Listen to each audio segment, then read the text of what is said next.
स्वागत है आपका medical officers Rajasthan YouTube channel पे। आज हम एक बहुत ही दिलचस्प विषय पर बात करने वाले हैं, गर्भावस्था। और खास तौर पर इस दौरान शरीर में जो गजब के बदलाव होते हैं। हमारे पास कुछ नोट्स हैं, एक तरह की समरी है इन बदलावों की।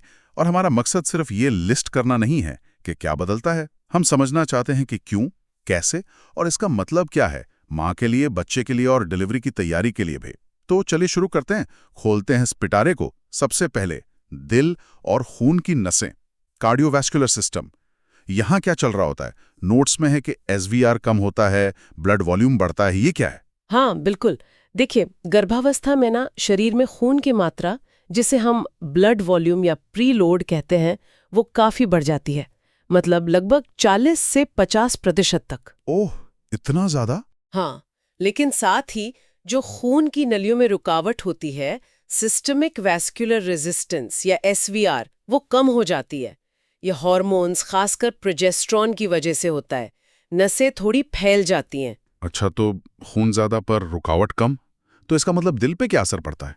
इसका मतलब है कि दिल को हर धड़कन में ज्यादा खून पंप करना पड़ता है, जिसे स्ट्रोक वॉल्यूम कहते हैं।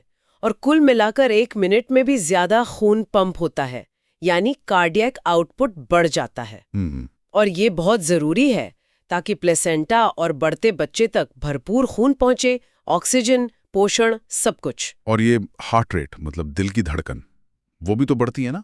और वो जो पैरों में सूजन आ जाती है, पेरिफेरल एडिमा, उसका इससे क्या लेना देना? हाँ, हार्ट रेट भी थोड़ी बढ़ती है, करीब 10-20 बीट प्रति मिनट, खासकर प्रेगनेंसी के बाद के हिस्से में। जब स्ट्रोक वॉल्यूम शायद उतना न बढ़े, तो ये बढ़ी हुई हार्ट रेट ही कार्डियक आउटपुट बनाए रखने में मदद करती है। ओके। और सूजन की बात, वो जुड़ी है खून की बढ़ी हुई मात्रा से। होता क्या है कि खून में पानी वाला हिस्सा, प्लाज्मा, वो लाल कोशिकाओं से ज्यादा बढ़ता है। अच्छा। तो खून एक तरह से थोड़ा पतला हो जाता है। इसे हम कहते हैं हेमोडाइल्यूशन। पतला खून और सूजन कैसे? जब खून पतला होता है तो उसमें प्रोटीन की कॉन्सेंट्रेशन थोड़ी कम हो जाती है। इससे खून का ऑन्कोटिक प्रेशर कम होता है। ये वो प्रेशर है जो पानी को नसों के अंदर रखता है। तो प्रेशर कम होने से और साथ में छोटी नसों में दबाव बढ़ने से कुछ पानी नसों से बाहर निकलकर आसपास की टिश्यू में जमा हो जाता है, खासकर पैरों में ग्रेविटी की वजह से। इसीलिए शाम तक सूजन ज्यादा लगती है। अच्छा, ये बात है, समझ गया। चलिए अब हार्मोन्स की तरफ चलते हैं। एंडोक्राइन सिस्टम, यहाँ इंसुलिन रेजिस्टेंस बढ़ने का जिक्र है, इसका क्या मतलब हुआ? देखिए, एक बहुत ही स्मार्ट तरीका है शरीर का बच्चे को सपोर्ट करने का। गर्भावस्था में शरीर की कोशिकाएं इंसुलिन के लिए थोड़ी कम सेंसिटिव हो जाती हैं। मतलब इंसुलिन रेजिस्टेंस बढ़ जाता है। क्यों? ताकि माँ का शरीर अपनी ऊर्जा जरूरत के लिए ग्लूकोज की बजाय फैट, मतलब चर्बी का इस्तेमाल ज्यादा करे। अच्छा, ताकि ग्लूकोज बच्चे के लिए बच जाए। बिल्कुल। इससे माँ के खून में ग्लूकोज और अमीनो एसिड का लेवल थोड़ा सा ज्यादा रहता है और ये आसानी से प्लेसेंटा के जरिए बच्चे तक पहुंच जाता है उसके विकास के लिए। और माँ का शुगर लेवल वो नहीं बढ़ता? नहीं, क्योंकि इसके जवाब में माँ का पैंक्रियाज ज्यादा इंसुलिन बनाता है। तो एक तरह का बैलेंस बना रहता है ज्यादातर महिलाओं में। और पिट्यूटरी ग्रंथि और वो हार्मोन बांधने वाले ग्लोबुलिन? हाँ, पिट्यूटरी ग्रंथि जो दिमाग में होती है, उसका साइज थोड़ा बढ़ता है। खासकर वो सेल्स जो प्रोलैक्टिन बनाते हैं, जो दूध बनाने के लिए जरूरी है।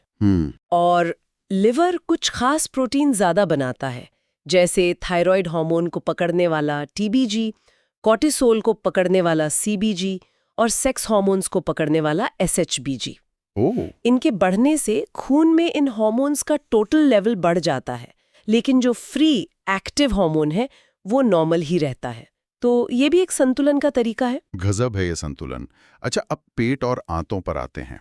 गैस्ट्रोइंटेस्टाइनल सिस्टम, कब्ज, सीने में जलन, गॉल स्टोन्स, ये सब क्यों आम हो जाते हैं? इसकी मुख्य वजह फिर से हार्मोन है, प्रोजेस्टेरॉन।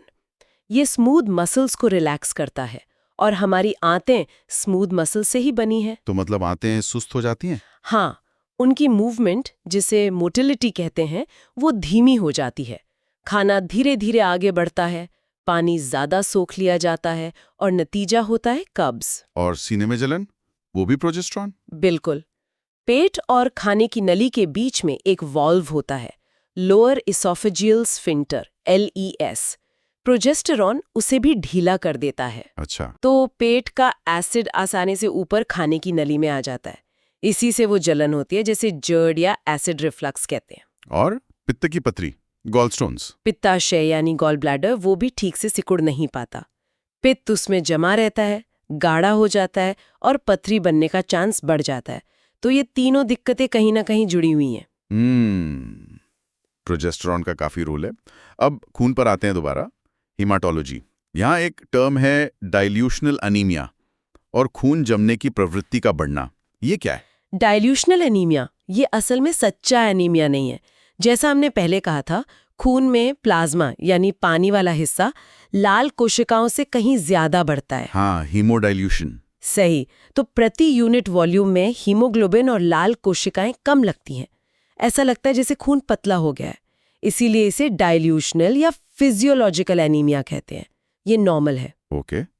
और खून जमने की प्रवृत्ति, वो बढ़ना, ये तो थोड़ा डरावना नहीं लगता? देखिए, ये प्रकृति का एक बचाव का तरीका है। गर्भावस्था में खून को जमाने वाले फैक्टर्स बढ़ जाते हैं और जमने से रोकने वाले कुछ कम हो जाते हैं। क्यों? ताकि डिलीवरी के समय या उसके बाद बहुत ज्यादा खून न बहे। ये एक तरह का सेफ्टी मैकेनिज्म है। लेकिन हाँ, इसका एक साइड इफेक्ट ये है कि खून के थक्के जमने, जैसे पैरों की नसों में डीवीटी या फेफड़ों में पीई, उसका खतरा थोड़ा सा बढ़ जाता है। ओह, तो ध्यान रखना पड़ता है। बिल्कुल। और इसी से जुड़ा है आयरन और फोलेट का बढ़ता हुआ जरूरत। हाँ, उनका भी जिक्र था। बच्चे को बनाना है, प्लेसेंटा बनाना है, माँ का खून बढ़ रहा है, इन सब के लिए आयरन और फोलेट बहुत चाहिए। अगर डाइट या सप्लीमेंट से ये पूरा न हो तो फिर असली वाला आयरन या फोलेट डिफिशियंसी अनीमिया हो सकता है। बिल्कुल ठीक है।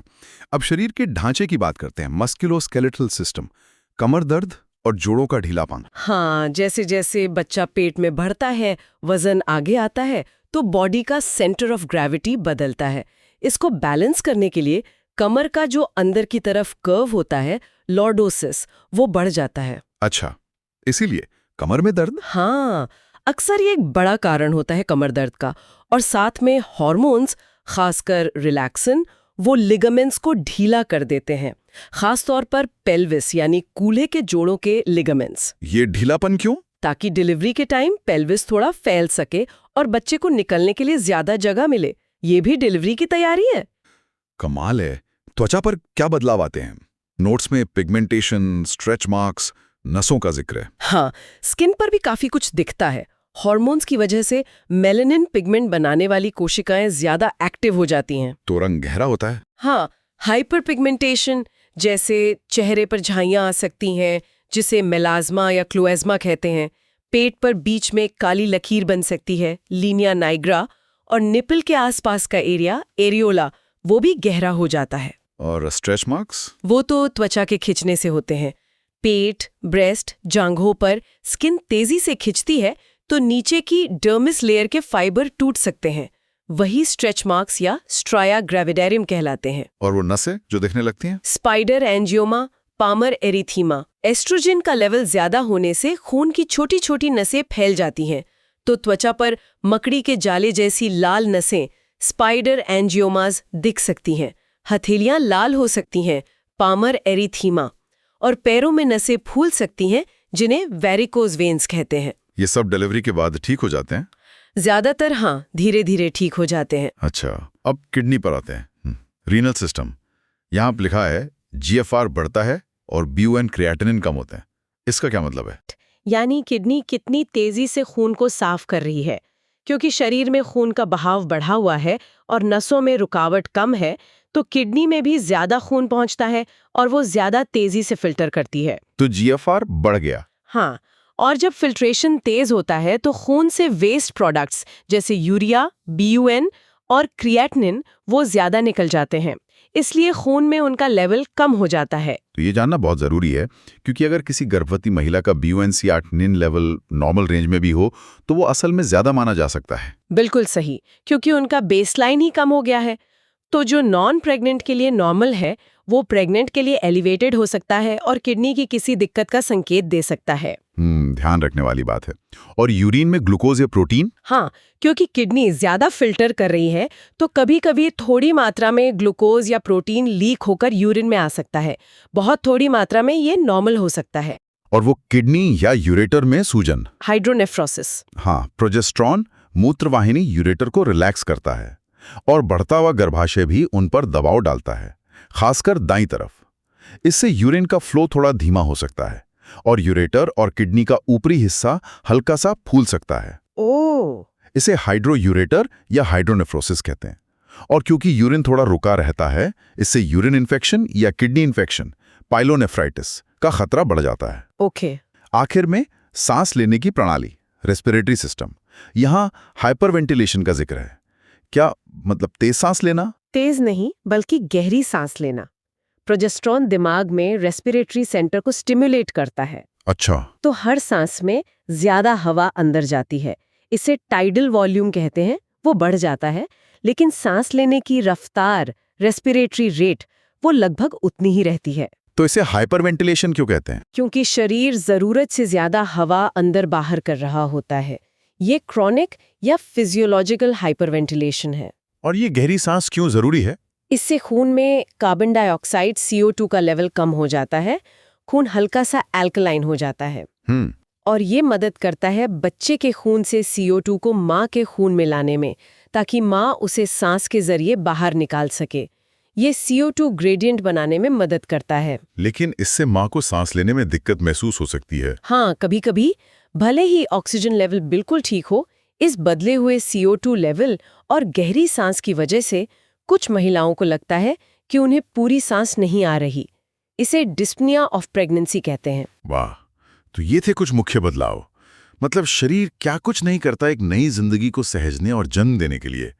इन सब का सार क्या है? सार यही है कि ये सारे बदलाव, चाहे वो दिल के हों, हार्मोन्स के, किडनी के या सांस के, ये सब आपस में जुड़े हुए हैं और इनका एक ही मकसद है, माँ और बच्चे दोनों को सुरक्षित रखना और गर्भावस्था और डिलीवरी को सफल बनाना।